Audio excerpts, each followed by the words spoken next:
You so much for joining our Balancing Health and Holidays webinar. My name is Lauren, and I'm the co-founder and COO of Wisdom Medicine. And for those of you who are just meeting Wisdom for the first time, I'd love to just get us started with a little bit of background information on us. At Wisdom, we provide virtual naturopathic care designed specifically for women.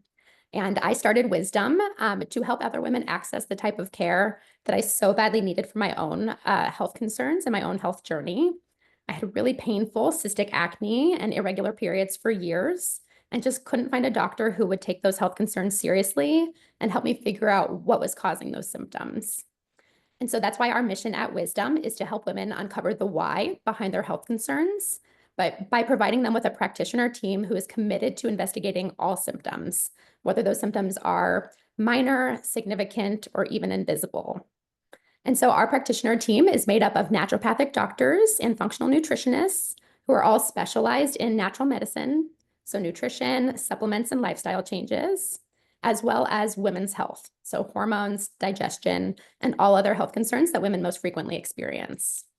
And speaking of our practitioner team, I'm so excited to be having this conversation today with one of our amazing functional nutritionists, Leah. And Leah, I'm going to pass it to you for a little bit of information about yourself as well.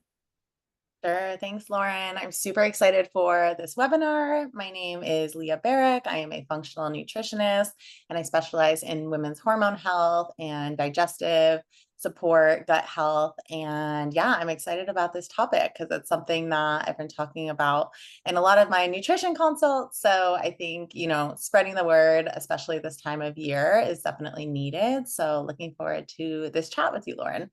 Absolutely. Thanks, Leah. Today, during this webinar, we're going to touch on three main topics. The first is simple, healthy habits to keep your body and mind balanced through all of the festivities.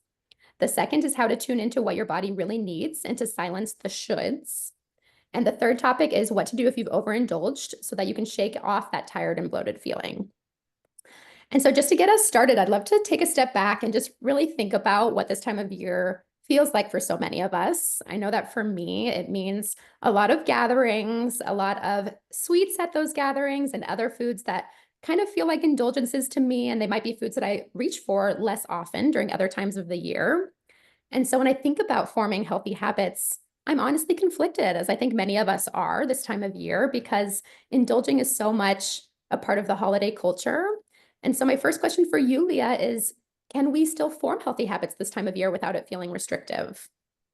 Yeah, it's a great question. We definitely can. And a lot of times we get in this either or, right? And diet culture and all of that has ingrained itself in many of our consciousness. So, a lot of people think I either have to be super strict and stick to this diet and not have any quote bad foods, or I'm just going to, throw that all out the window and just go all in. So it's really about kind of like finding that balance, which is what we're going to talk about today. And I want people to think like moderation, not deprivation. So thinking about, there's a big difference between eating one holiday cookie and 5 holiday cookies, right? Like having the one is probably going to satisfy that craving. We're going to feel like we're still having some of those foods that are, really important. We might have, childhood memories of them, or just like to be in a social situation and want to try our niece's cookies or whatever it is. So having the flexibility to do that without kind of going all out and then feeling really bad, because the goal is to be feeling really good and to feel energized and to feel like your gut is working well. So really focusing on trying to find that balance. Like I talk a lot about the 80-20 rule, where 80% of the time, we are eating things that make us feel really good, that our body likes, that are nourishing, and leaving that 20% for a little bit more flexibility. So this would be holidays, birthdays, vacations, whatever it is. So there's no such thing as like a perfect diet. Anytime we restrict 100%, inevitably it often will lead to binging and feeling like we need those things even more. So finding that balance of the two and really trying to be intentional about it is really helpful. And also having a plan going into these things, right? I know you mentioned like holiday gatherings and parties. And so a lot of us have those this time of year. So having a plan going into it. So, making sure, for example, you have a balanced breakfast in the morning. If you know that later in the evening, you're going to be going to this holiday party and it might not be the most balanced food. So just trying to, think of ways that you can support your body and nourish your body through this time. But it's definitely not a time to say, I'm going to eat no sugar. I'm going to not have even like a tiny sip of alcohol unless you really want to do that. Like that's fine, but it's not required. A lot of people feel like when they're starting to be healthy, they have to go all in, and that's just not really sustainable. And it's not really the case. I've already heard you touch upon so many helpful things. You've mentioned balance and moderation. You've mentioned the 80-20, which kind of goes along with that.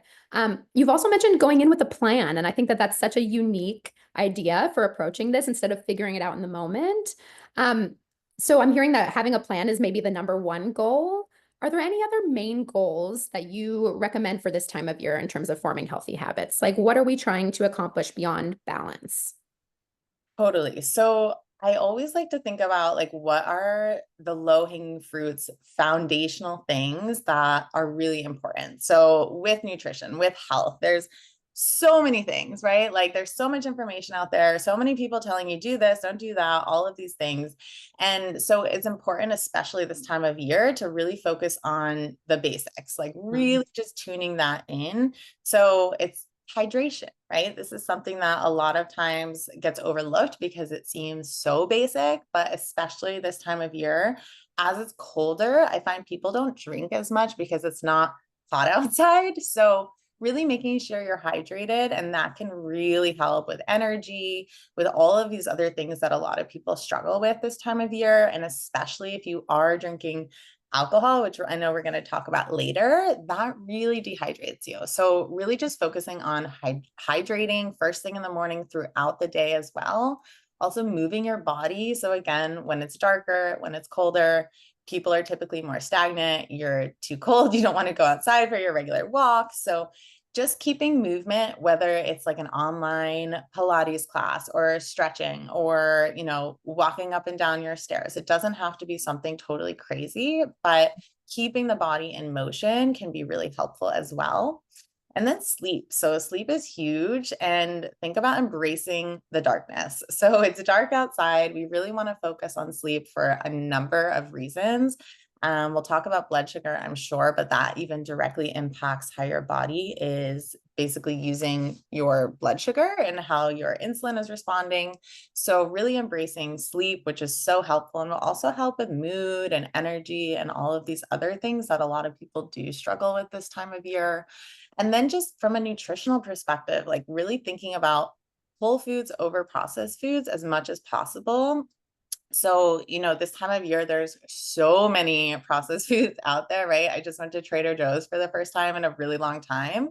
And I love Trader Joe's. And there are like so many processed foods for the holidays. And again, nothing wrong with that, but it's that moderation. So, thinking about that 80% of the time, really focusing on whole foods that don't look super different than they did growing in the field. So they're going to nourish you, they're anti-inflammatory, fruits, vegetables, whole grains, legumes, nuts and seeds.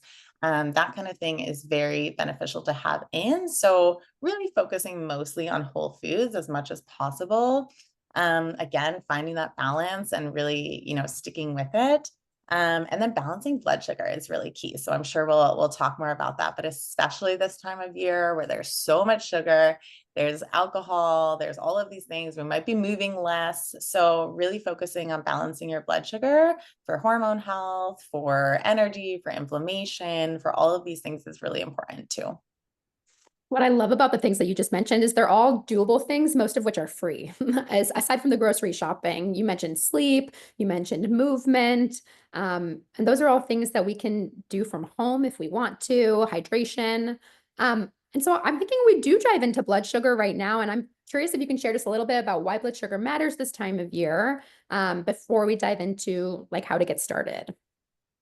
Totally. So blood sugar is truly the foundation of honestly like all things health, but especially when it comes to hormone health, to energy, to brain function, to inflammation. all of these different things. And this time of year in particular is really important to think about blood sugar, because often people are eating more sugar at this time of year. So there's more temptation, there's more treats, there might be more candies around the office, whatever it is. And so that can lead to people feeling fatigued, to just not feeling like you're in a good mood, to having PMS and cycles that are really unpleasant. So really important that you have your blood sugar in check. And so when it comes to blood sugar, it's really important, again, to think about, what's happening in your body. So typically when we eat carbohydrates, it's going to lead to a spike in our blood sugar. And then insulin is released and it helps that blood sugar enter the cells and give the cells energy. But it's that degree to which the blood sugar rises and how frequently it's rising that really matters. So especially if you're dealing with like an afternoon slump or fatigue or sleep issues, anything like that, you really want to focus on blood sugar, especially if you have sugar cravings. That's like a telltale sign that your blood sugar is probably imbalanced. And unfortunately, when we have those cravings, the body wants more sugar. So it's like this endless loop of being on what I call the blood sugar roller coaster. So it's like you're on that high of eating sugar, and then your blood sugar drops too low, and that triggers a stress response from your body. And what does your body want? More sugar. So you're much more likely to reach for a holiday cookie than you are like a balanced soup or protein rich meal or something like that, when that's actually what would benefit you a lot more. So thinking about, blood sugar from many different perspectives. One is, again, coming back to that whole food. So really focusing on the type of carbohydrate as much as possible. So carbs are not evil. I just want to say that too, because I know there's that rhetoric as well online. We need carbs. We need them for healthy hormones, for ovulation, all of that, but looking at the type of carbs. So thinking about whole food carbs that have fiber, because fiber basically wraps itself around that blood sugar molecule and slows down the absorption. So instead of like that high spike that you might get, it's going to be a more gradual rise and fall, and you're going to be more energized. You're not as likely to have cravings during that time. So really thinking about more fiber is better. So thinking, eating an apple versus apple juice, for example. And then thinking about protein. So protein is so, so, so key. I know you just did a post on Instagram, Lauren, about protein and how so many women are not eating enough. And this is something I sometimes feel like a broken record because I talk about so much, but it's truly so important for a number of reasons, but in particular also for blood sugar. So making sure that every single meal has protein. If you can get protein in your snacks as well, that's great, because when you eat protein with carbs, it actually blunts the rise in blood sugar. So when you eat it with something sweet, or even like a sweet potato, something that's still a whole food carb, your body's going to respond a lot better. So always thinking about having protein. Healthy fat is also really helpful for this as well. Eating regular meals also can help with blood sugar as well. So a lot of people are skipping breakfast, skipping lunch, whatever it is, if you're busy at work, all these things. And that can also contribute to, blood sugar issues. Another thing you can do is really prioritize non-starchy vegetables before you eat. So this is great if let's say like, you're going to have a big plate of pasta for dinner. Okay, great. How can we like mitigate the negative side effects of that? So if you had a big plate of greens, kale, broccoli, bok choy, something that has that fiber and doesn't have a lot of starch in it, can be really helpful in addition to adding protein to kind of blunt that rise in blood sugar. So that's something to think about kind of like before and during. And then also back to the movement, if you can do some kind of movement after your meal, that actually helps your muscles pull in the blood sugar faster. So again, let's say you just ate your holiday cookie or cake or your grandma's favorite recipe, whatever it is, and you're like, oh my gosh, I just ate so much sugar. I don't know what to do. Totally fine. Go for a walk. Even just like a 10-minute walk is great. Or sometimes people are like, it's too cold, it's too dark, I don't want to do that. Do some squats, run up and down the stairs, have a dance party, like whatever it is, that's going to be really helpful for helping your muscles use that blood sugar rather than have it just, super elevated and high. And that triggers a stress response in your body. So really thinking about movement with that. And then with blood sugar too, you also want to think about sleep. So if you have a poor night's sleep, the next day, you're actually not going to tolerate sugar as well as you would if you slept really well. Mhm. So if you had a night and you're like, I was tossing and turning, I only slept 5 hours, you need to pay extra special attention to your blood sugar the next day to make sure that you're eating balanced meals, you're getting your protein in, you're increasing fiber, you're choosing whole food carb sources because your body won't be able to really tolerate it as well. So sleep is so critical. It's so important. And a lot of people don't realize how big of an impact it actually has on your blood sugar as well. So that's something to think about too. I love that you gave some examples of how we can still enjoy the pasta or the cookies this season while still incorporating other little things that are very doable, like the movement, like the protein, to help regulate our blood sugar during a season where we're possibly eating more sugar than usual. I also love that you touched upon how carbs are actually necessary. A specific type of carbs are actually necessary and helpful for women with different aspects of our health. And I'd love to hear you talk just a little bit more about that in terms of how blood sugar is related to women's health and just the carb aspect of that as well. Yeah, totally. So anytime we're like hyper restricting a macronutrient, so carbohydrates, for example, that actually triggers a stress response from the body. And so when it comes to hormone health, we really want to make sure that ovulation is happening and it's happening regularly. And so what a lot of people who end up doing like a super low carb diet or playing around with that end up experiencing is they're not ovulating or ovulation isn't happening like strongly enough. So the second half of their cycle, the luteal phase, there's not enough progesterone because basically you need ovulation to produce progesterone. And that progesterone in the second half of the cycle is really what helps balance out that estrogen. So if you're experiencing PMS, breast tenderness, heavy periods, cramping, any of these really common PMS symptoms, it could be that you don't have enough progesterone to actually balance out the estrogen. And so you actually need carbohydrates to help your body ovulate. And the only way that you can produce progesterone is through ovulation. So a lot of people think of like the main event of the cycle as your period, but it's actually not. It's actually ovulation. Ovulation is like king. It is so, so, so important. So we really want to do everything we can to help support ovulation and help support strong ovulation so that we have an adequate luteal phase with enough progesterone to kind of balance out that estrogen. Thank you for expanding on that, even though it's a little separate from our holiday discussion. I think it's such an important piece that a lot of women are not familiar with when they start Care at Wisdom. So many of us have been exposed to diet culture, which is very low carb in so many ways. And I know unlearning that is a big piece of what our members do when they're working to regulate their cycles at Wisdom. So I'm Yeah. glad you shared. Totally. Yeah. No, I agree. It's not common knowledge. And that's why, the work we're doing is so important because it Mm. is easy to see, you're on social media, you see someone doing a low carb diet, they lost all this weight, but you don't see behind the curtain where they lost their period or they have crazy PMS or whatever it is, which is often the case with a lot of these really intense, restrictive diets. Absolutely. As we're talking about restricting and sugar cravings, I know that you said sugar cravings are one of the like first signs that we get from our body that our blood sugar is dysregulated. Are there any other signs that we might get from our body this time of year to give us some cues on how to support our body? Yes, definitely. So the sugar cravings are a big one. Also just taking the time, like taking a second away from your crazy busy day to actually tune into how your body feels. A lot of us are super disconnected from our body. We're just like living in our brains all the time. We're busy, we're running from meeting to meeting.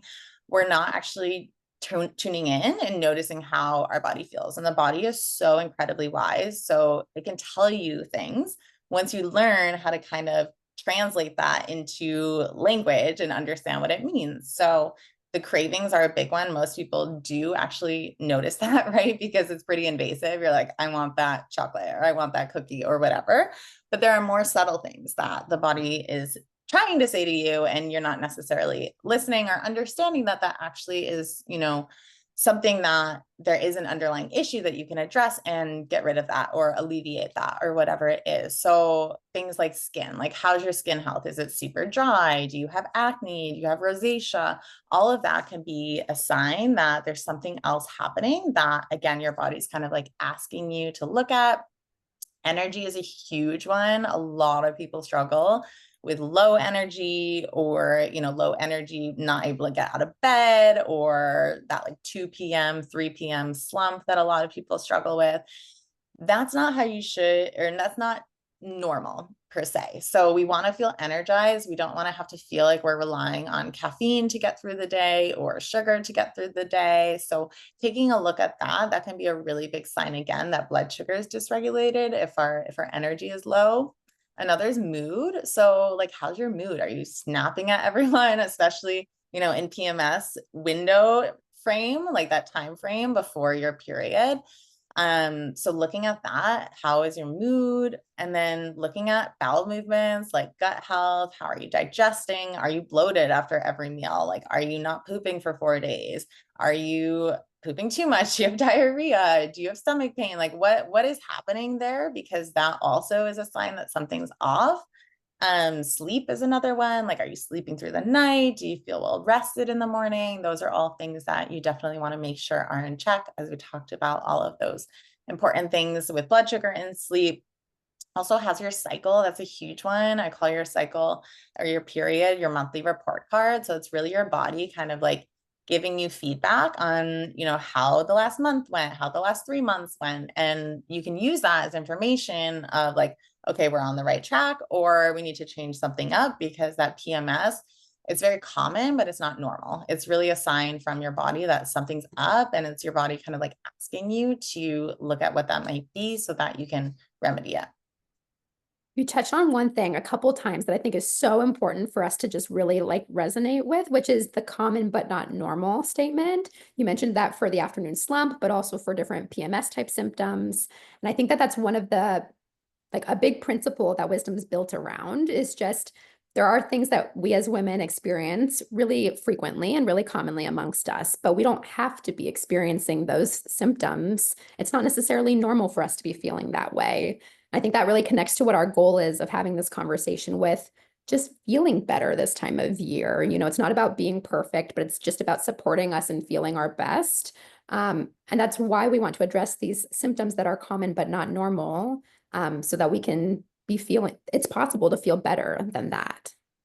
Totally. And I think a lot of people are of the mindset like, oh, January 1st, then I'll take care of all this. Then I'll go to the gym. Then I'll eat better. I'm just going to kind of like get by this month. And the reality is like, it's not either or, right? It's finding that balance, still nourishing yourself, like still doing things, some self-care that are going to make you feel good. So you don't get to January and feel awful. Like we don't want that. We want you to feel good and energized. And that doesn't mean, again, like we talked about in the beginning, that you can't enjoy the festivities at all. Like you totally can. And you can still take care of your body at the same time.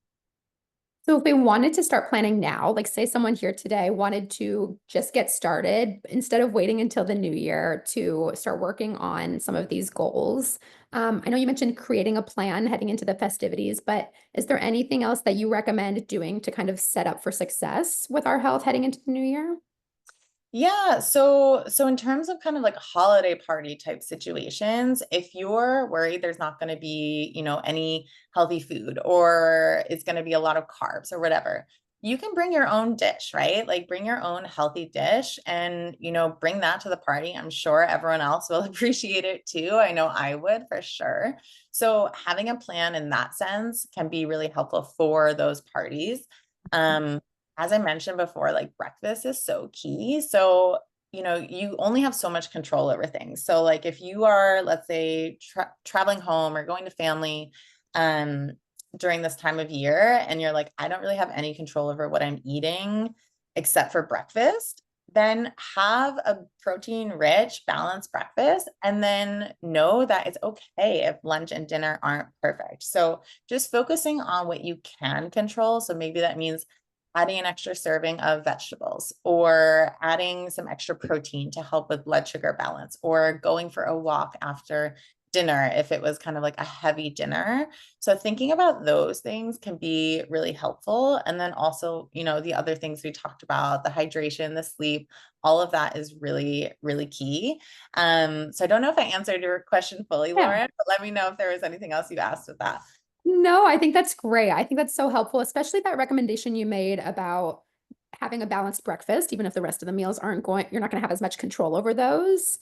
And I know you mentioned breakfast with blood sugar regulation too. And so, would you mind sharing with us just a little bit more about why that first meal of the day is so important? Yeah, totally. So we're not eating overnight, right? Like we're coming out of a fast. Hopefully, we're not eating at 4 in the morning, but most people are fasting for around 12 hours just because of sleep and that kind of thing. So that first meal after the fast is super, super important because your body's going to respond more than it would if you had already eaten a meal like a few hours before. So that's why we really want to make sure that it's protein forward, in addition to the fact that, again, we're not eating. So your body's in a catabolic or a breakdown state. And so we want to trigger that anabolic response so that your muscles are being protected, and muscle health is really imperative for blood sugar health as well.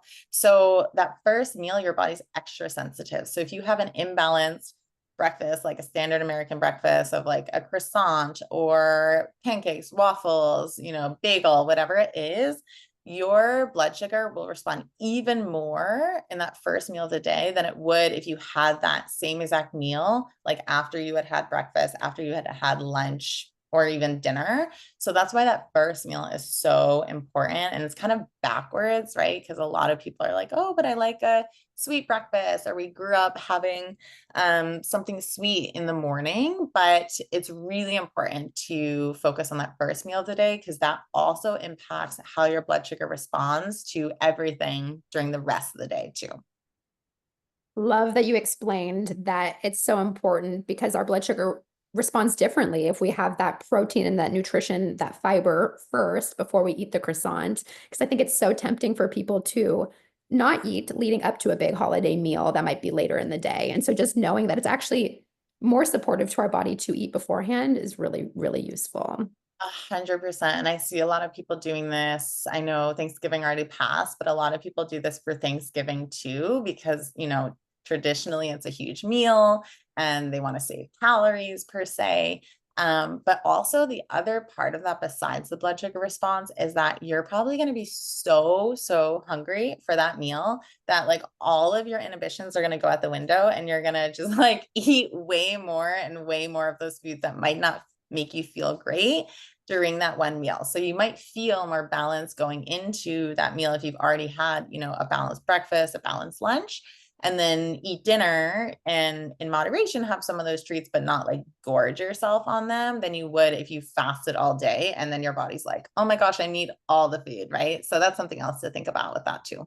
That's great. Definitely been there before. Yeah.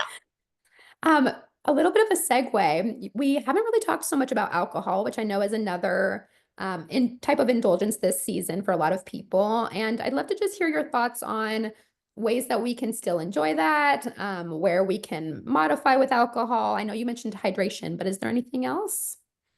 Yeah, totally. So moderation with alcohol is really key because alcohol is going to affect, again, everything, even your sleep. And we've already talked about how important sleep is.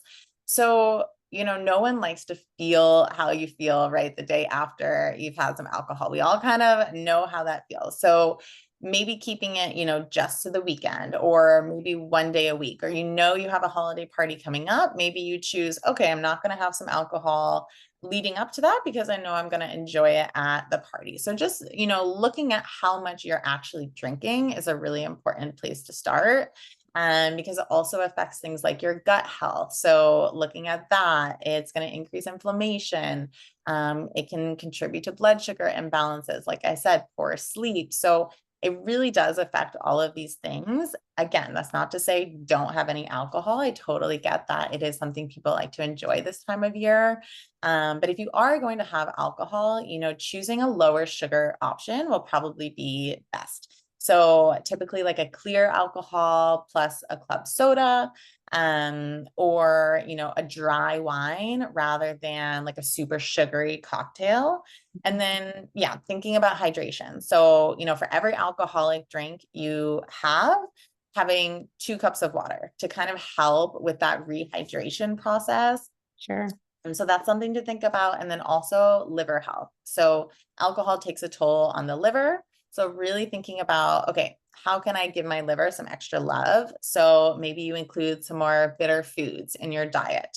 Maybe you have some turmeric ginger tea. Maybe you eat some more beets. Like there are different ways that you can support the liver as well.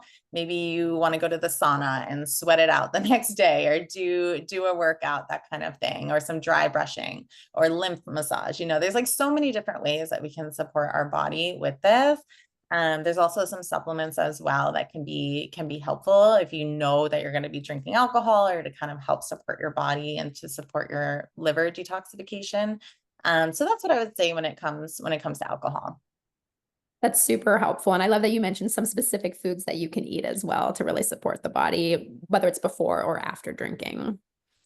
I'm realizing we're at time, and so I'd love to just kind of open the floor for any questions that our attendees have. I'm going to pull those up. One question that we got, Leah, is how bad is it to just hold off on healthy habits until the new year? Which I know that you mentioned there's some benefits to starting sooner, but is there anything else that you'd like to add to that? Yeah, I mean, and I like to resist saying like good, bad, right? Because it's that kind of binary that again in, diet culture, it was super ingrained in us, like this food's good, that food's bad, this activity is good, that's bad. So I like to kind of resist that, but I think it's also just a matter of like looking at like how do you want to feel? Like how do you want to wake up? How do you want to move through your day? And what kind of energy do you want to have? So, it's not to say like you have to do this, but it's also just looking at like, okay, how do you want to show up in your life? Do you want to feel good and energized? Or do you want to maybe feel crummy and moody and have like poor energy, poor sleep? So that's kind of what I would say, is just looking at like your why. Why do you want to feel better? And also like why wait when you could start now with a more balanced approach. Especially since there are so many little ways that we touched upon today to feel a little bit better while enjoying some of the reasons why you might wait until the new year. Great. Thank you so much. Someone else asked, I've heard that our habits 1 month have an impact on our cycles 3 months out. Is that true? Like if I let loose for the holidays, will that impact my cycle in March? Yeah, good question. So yes, definitely. So basically the reason that we say that is because ovulation, it basically takes the egg 3 months to mature. So like I talked about with the progesterone, the healthy ovulation will lead to a healthy cycle. So if you're doing something now that's impacting egg growth and development, that will impact your cycle 3 months out, but it will also potentially impact sooner. So it's not to say like, oh, 3 months out, like I'm going to just be like laying on a beach in Aruba. It doesn't matter. It will still impact the day to day, but that's kind of where that 3 month mindset comes from. But I mean, that's not to say I haven't had people who I start working with where we implement all of these hormone healing tips and things, and then the next cycle they actually experience a way easier cycle or less PMS. So sometimes it is sooner, sometimes it is longer. The body's not a machine, right? Like everyone's a little bit different, so we can't say certainly like 3 months on the mark is going to be when you're going to experience that. But yes, the 3 month with ovulation is where that comes from. And good to know too that some of these changes can have a positive impact sooner than that as well, just Yeah. different from person to person. Um, let's see. Any tips for telling people you don't, any tips for telling people you do want to eat healthier or drink less at the holidays? I'm assuming you mean like other people like at a party I or think something so like from like a that. social perspective, just letting them know why you're making these choices. Yeah, I mean, honestly, I think just owning it, just like knowing like your choices don't impact them. And it's possible that even them seeing you make these choices influences them and encourages them to start making the choices. But I know sometimes there can be the societal pressure of like drinking or eating more. So just being confident again in your why and why you want to feel better and what's best for your body, because what's best for your body isn't going to be what's best for their body. So I would say just like being confident about it and owning it, and also not like making other people feel bad if they're not doing that too, which is sometimes where people get some of that resistance too. And I think as long as you're making it all about yourself, you might also inspire other people to make some of those choices too. I think most of us want to feel good this time of year. Yeah. Um, let's see. Do you have any postmenopausal specific suggestions for this time of year? Yeah, so postmenopausal, we want to pay special attention to blood sugar. So after estrogen is lower, after menopause, you don't have quite as much leeway as you do when estrogen's higher in the premenopausal state.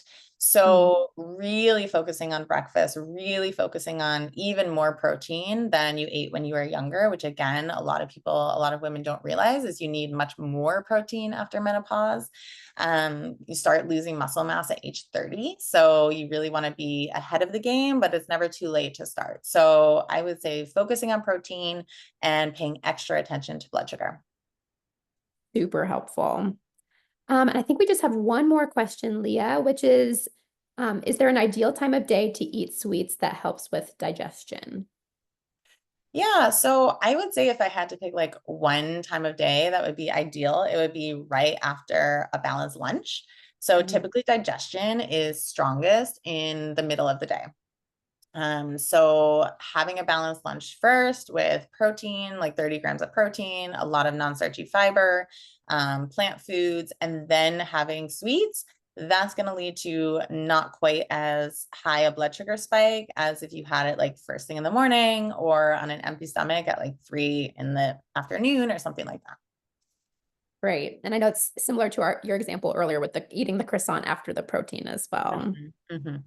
Well, thank you, Leah. This has all been so helpful. I feel like we covered a million topics and could have kept talking about the holidays and protein and blood sugar spikes all day. Yeah, it's so true. But I feel like we've got a lot of just first step recommendations for people to keep in mind this time of year. Um, for anyone who's joined us today who would love to work with Leah or is interested in learning more just about wisdom care, there are a couple different ways that you can reach out and connect with us. We do have a free consultation on our website that you are welcome to book. You can meet with any of our onboarding managers, or through the end of the year, I'm actually on there as well if you'd like to meet with me and just learn a little bit more about wisdom. Or if you're interested in signing up for care, you're welcome to do that directly through our website. We do have discounts for people who join our webinars, and so please feel free to email us at info@wisdommedicine.com to get a webinar specific discount from us. Please reach out at any time if you have questions, and we really appreciate everyone joining us. We do these webinars once a month, usually the second week of the month. So please keep an eye out for our future webinars as well. And again, thank you, Leah, so much for sharing all of your wisdom with us, pun intended. And hope you all have a good rest of your holiday season.